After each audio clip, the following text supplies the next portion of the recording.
Hey hello everyone, welcome back to the channel. अगर अभी तक आपने मेरे चैनल को सब्सक्राइब नहीं किया है तो जल्दी से चैनल को सब्सक्राइब कर दे। एपिसोड 12 की शुरुआत में हमें प्रेजेंट 2024 का सीन दिखाया जाता है। यहाँ पर लियो जिन के साथ आर्ची क्लब पहुँच जाता है, बट यहाँ पर सिर्फ लियो को ही आर्ची करने नहीं आ रहा होता, इसलिए वो जिन की हेल्प लेता है। जिन लियो को आर्ची कैसे खेलते हैं सिखा रही होती है। सब डॉक्टर लियो को देखकर बिल्कुल भी अच्छा नहीं लग रहा होता है, तो जैसे तैसे बर्दाश्त कर रहा था। लियो जिन के सिखाने से बहुत अच्छा चलाना सीख लेता है। शॉक्ड होते कि ये तुम्हारा फर्स्ट अटेम्प्ट है। लियो डॉक्टर लो से अच्छा करना चाहता था, इसलिए वो जल्दी सीख रहा था। इतने में ही जिन को कॉल आता है, उसे काम की वजह से जाना पड़ता है। दोनों ही इसे ड्रॉप करने की बात करते हैं, पर वो कहती है कि नहीं। जिनका कुछ सामान होता है, लियो कहता है कि तुम्हारे घर में छोड़ दूंगा, वैसे भी मैं तुम्हारे फ्लैट के सामने ही रहता हूँ। तो डॉक्टर लो यहाँ कुछ नहीं कह पाता। वो जिन से कहने लगता है कि मैं तुम्हें छोड़ आता हूँ। जिन कहती है कि मैं टैक्सी लेकर चली जाऊंगी। ये कहकर वो वहाँ से चली जाती है। डॉक्टर लो लियो से पूछता है कि क्या तुम्हें और खेलना है, तो वो कहता है कि नहीं, मेरा प्रैक्टिस हो गया। तो डॉक्टर लो भी कहता है कि मेरा भी हो गया। लियो कहता है कि वैसे मैं फ्री हूँ, साथ में खा सकते हैं। दूसरी तरफ जिन अपना एड बनवा रही होती है। जैसे इनका एड अच्छे से बन जाता है, ये सभी लोग पैकअप करके जाने लगते हैं। दूसरी तरफ डॉक्टर लू और लियो दिखाए जाते हैं, जो साथ में बैठकर डिनर कर रहे होते हैं। इन्होंने जो कुछ भी डिश ऑर्डर किया होता है, उस डिश को लेकर जिन के बारे में बात कर रहे होते हैं। लियो कहता है जिन को ये सब कुछ पसंद नहीं है, तो लू कहता है कि ऐसा नहीं है, जब भी वो मेरे साथ न्यू डिशेस ट्राई करने के लिए आती है, कुछ खाकर बहुत एंजॉय करती है। मुझे तो नहीं लगा ये सब कुछ उसे कभी भी पसंद नहीं है। ये बात सुनकर लियो जेलस फील करता है। डॉक्टर लू कहता है कि इंसान की पसंद 5 से 6 साल बाद बदल जाती है, और अब तुम्हें नहीं पता कि उसे क्या पसंद है और क्या नहीं। नेक्स्ट सीन में जिन दिखाई जाती है, जो सबके जाने के बाद वहाँ पर क्लीन कर रही होती है, और इतने में ही इमरजेंसी अलार्म बजने लगता है।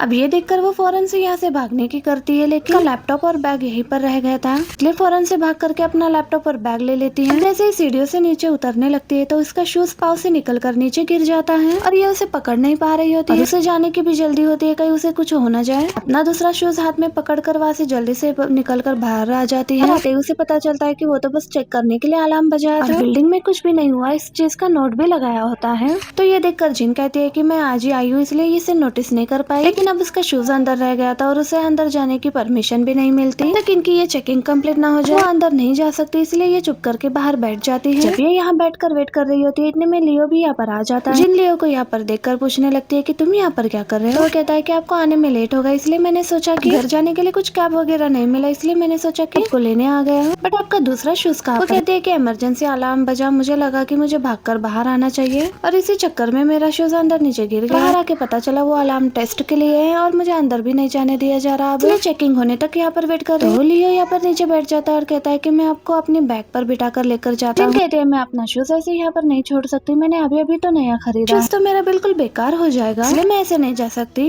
अब ये बात सुनकर लियो भी उसके पास बैठ जाता है। जिन पूछती है कि अब तुम क्यों बैठ गए, तो वो कहता है मैं तुम्हारे साथ ही वेट करूंगा। जिसके बाद वो उसे कहता है कि तुम अपना पैर मेरे शूज के ऊपर रख सकती हो। पहले तो वो मना कर रही होती है, लेकिन उसके इंसिस्ट करने पर वो रख देती है। ये लोग बोर हो रहे होते हैं, तो लियो कहता है कि मेरे फ्रेंड ने एक न्यू गेम बनाई है, टाइम पास के लिए काफी अच्छी है, तुम कहती हो तो मैं तुम्हें सेंड कर देता हूँ। जिन अपना फोन निकालती है, तो ये दोनों ही गेम खेलने में बिजी हो जाते हैं। दोनों हैप्पीली गेम खेल रहे होते हैं। इतने में आकर इन्हें बताया जाता है किंग हो गई है, तुम अंदर जाकर शूज ले सकते हो। जिन जाने लगती है, तो वो उसे मना करता है कि मैं जाकर लेकर आऊंगा। जिन उसे बताने लगती है कि सेकंड और थर्ड फ्लोर के बीच में देखना, विंडो के पास गिरा होगा। तो लियो जिन की शूज को काफी गौर से देख रहा होता है, क्योंकि उसे अंधेरे में जाके शूज को आगे वो ढूंढ के लेके भी आता है, और वो उसे शूज पहना रहा होता है। जिन थोड़ी अनकंफर्टेबल फील कर रही होती है, जिसके बाद दोनों साथ में वापस जाने लगते हैं। अब जैसे ये घर पहुंचते हैं, लियो अपने घर को अनलॉक करने की कोशिश कर रहा होता है, but password bar bar incorrect बता रहा होता है। वो समझ नहीं पाता कि पासवर्ड तो सही लगा रहा हूँ, लेकिन गलत क्यों बता रहा है। जिन भी देख लेती है और उसे आके पूछती है कि क्या हुआ। वो कहता है कि मुझे लगता है कि लॉक खराब हो गया है। वो कहते हैं कि लॉक वालों को कॉल करो ताकि वो आकर तुम्हारे लॉक को ठीक करे।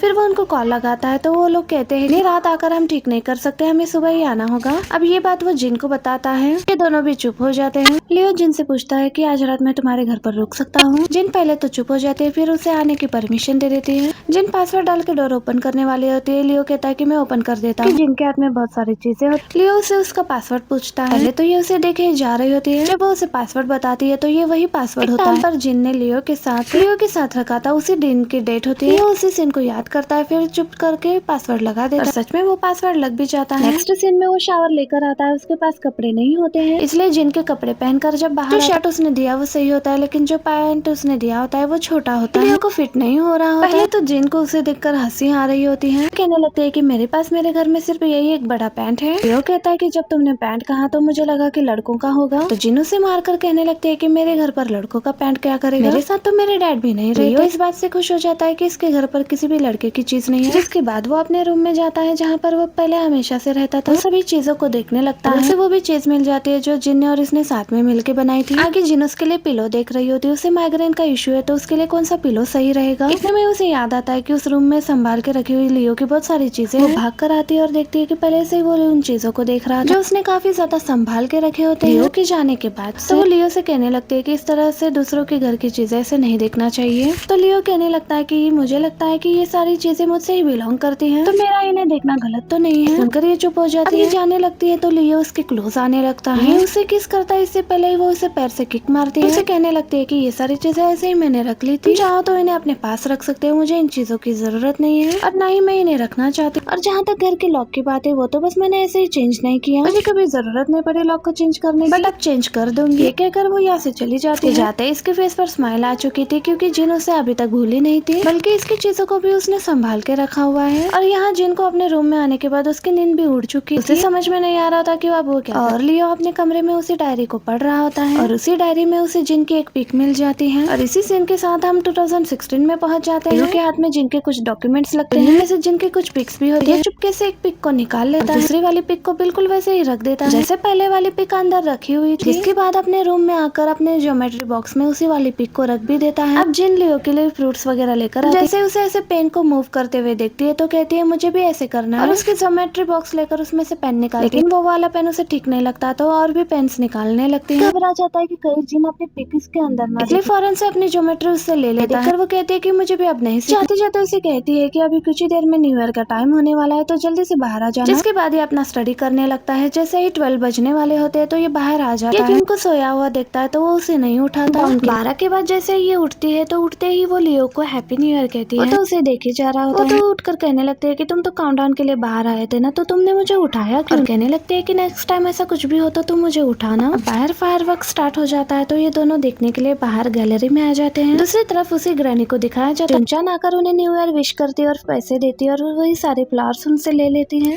दूसरी तरफ रूही वेन के साथ होता है, उसके साथ खुश होता है। ये दोनों फायरवर्क्स देख रहे होते हैं। लियो को तो ये सब कुछ देखकर काफी मजा आ रहा होता है। इतने में जिन लियो को वो वाली पिक दिखाती है जो फर्स्ट टाइम इन लोगों ने साथ में ली थी। पिक में वो भी होता है। पिक सेंड करने लगते हैं लेकिन उससे पहले वो को क्रॉप करके अपने दोनों की पिक लियो को सेंड कर देती है। फिर कहती है कि अभी भी हमें एक पिक ले ली। जल्दी से कैमरा वगैरह लेकर आती है और उसे वहीं पर खड़े रहने के लिए खुद भी उसके पास आकर खड़ी हो जाती है। लियो स्माइल नहीं कर रहा था तो ये उसे स्माइल करने के लिए कहती है। जिसके बाद ये स्माइल करता है। जैसे जिन पोज करती है ये भी वैसे ही पोज करता है। अब जो भी इंस्टेंट फोटो निकलता है वो पिक अभी भी विजिबल नहीं हो रही होती है। तो वो कहता है कि इसमें तो कुछ भी नहीं दिख रहा। तो वो कहती है कि थोड़ी टाइम में विजिबल हो जाएगी। जैसे पिक नजर आती है तो ये काफी अच्छी पिक बनी हुई थी। नेक्स्ट सीन में ये दोनों स्टैंड अप कॉमेडी शो पर आए होते हैं। जिनने इसी शो की 2 टिकटें ली थी। जिन इस शो को बहुत ज्यादा एंजॉय करने लगती है। बट लियो इस माहौल में अपने आप को बिल्कुल भी रिलैक्स नहीं कर पा रहा। जिन कहती है क्या हो गया तुम अब क्लास में नहीं तो इस चीज को एंजॉय क्यों नहीं कर रहे? जो जोक्स बता रहे हैं उस पर स्माइल करो। जिनकी बातें सुनकर वो थोड़ा रिलैक्स फील करता है। जिसके बाद वो भी स्माइल करने लगता है। नेक्स्ट सीन में हम देखते हैं कि लियो का बर्थडे आ जाता है। लियो के बर्थडे के लिए जिन स्पेशली केक लेकर आई थी और लाइट्स वगैरह बंद करके उसे विश करने के लिए कहती है। लेकिन कैंडल ब्लो करने से पहले उसे समझ में नहीं आ रहा होता है कि वो क्या विश करे। बट जिन के कहने पर वो एक विश कर भी लेता है। और जैसे ही वो कैंडल ब्लो करता है तो जिन उससे पूछती है कि क्या विश किया? कहता है कि अपनी विश कभी बतानी नहीं चाहिए। जिन कहती है तुमने कभी कैंडल तो ब्लो नहीं करी बट ये बात तुमने कहाँ से सुनी? उसे बुरा लगता है कि वो उसकी विश नहीं जान पाई। जिन लाइट ऑन करने के लिए जाती है। जैसे ही जिन लाइट ऑन करती है तो लियो बता देता है कि मैंने तुम्हारे लिए विश की है। सुनते ही वो वापस से लाइट ऑफ कर देती है और फिर उसे विश करने के लिए कहती है। और कहती है कि तुम्हें खुद के लिए विश करनी चाहिए। बट वो खुद के लिए क्या विश मांगे उसे समझ में नहीं आता। बट फाइनली वो अपने लिए विश कर लेता है। उसके विश करते ही जिन जाकर लाइट ऑन करती है फिर से। जिसके बाद जिन उससे केक कट करवाती है। बर्थडे गिफ्ट देती है। वही वाला गिफ्ट होता है जो दोनों ने मिलकर बनाया था। उसके बाद ये दोनों एंजॉय करते हुए केक खाने लगते हैं। बहुत खुश होते हैं।